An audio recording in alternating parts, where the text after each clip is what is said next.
नमस्कार दोस्तों। जय श्री राम, जय हनुमान जी महाराज। वास्तुशास्त्र में मोर पंख का बहुत अधिक महत्व होता है। वास्तुशास्त्र के अनुसार मोर पंख का घर में होना बहुत शुभ होता है। यह जिस स्थान पर भी होता है वहां की नकारात्मक ऊर्जा को नष्ट कर देता है। शास्त्रों में मोर पंख को सुख समृद्धि का प्रतीक माना जाता है। यह अत्यंत चमत्कारिक होने के साथ ही घर के वास्तु दोषों को भी कम करने में सहायक है। लेकिन वास्तुशास्त्र में मोर पंख को घर में रखने के नियम बताए गए हैं। मोर पंख घर में रखते समय इन नियमों का पालन अवश्य करना चाहिए, तभी इसका सकारात्मक प्रभाव देखने को मिलता है। वास्तुशास्त्र में मोर पंख को रखने की सही दिशा और स्थान के बारे में बताया गया है।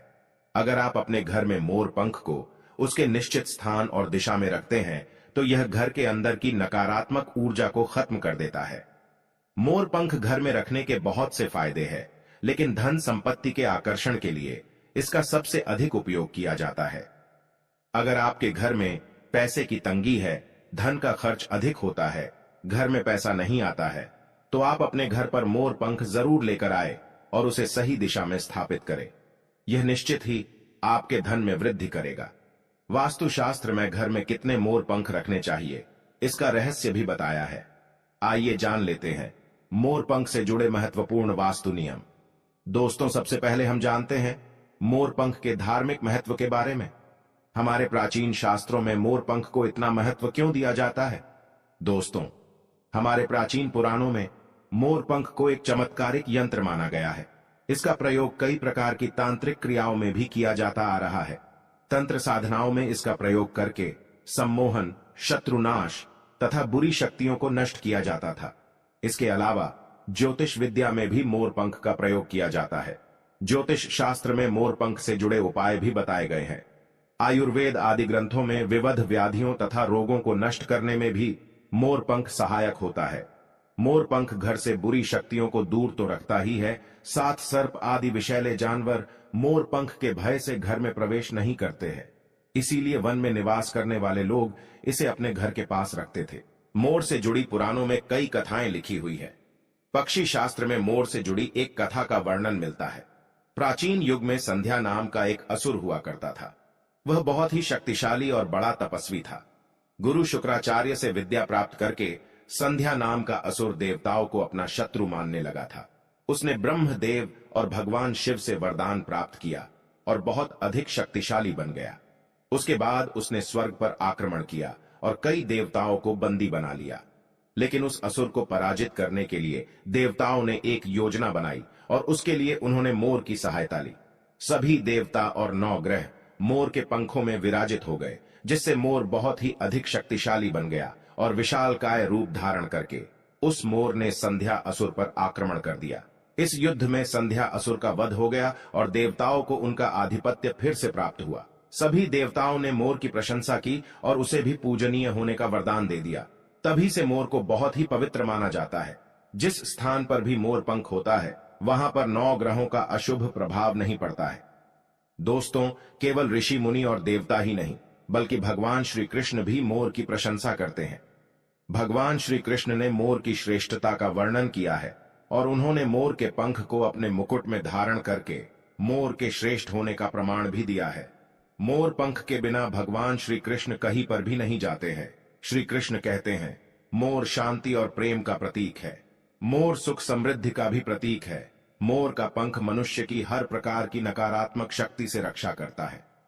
दोस्तों, मोर को विविध देवी देवताओं के प्रतीक के रूप में पुराणों में दिखाया गया है।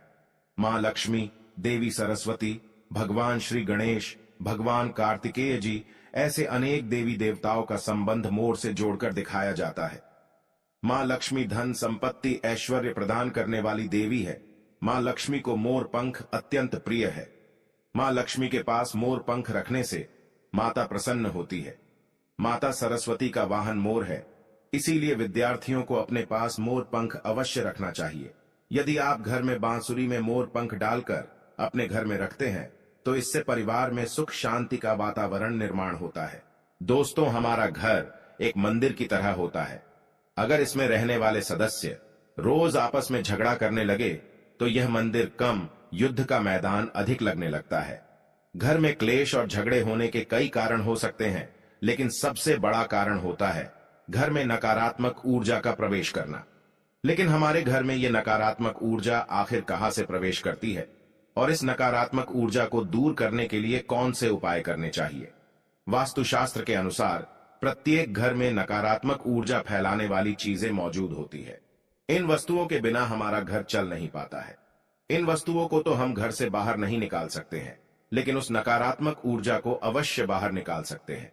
इसके लिए हमें मोर पंख का प्रयोग करना चाहिए।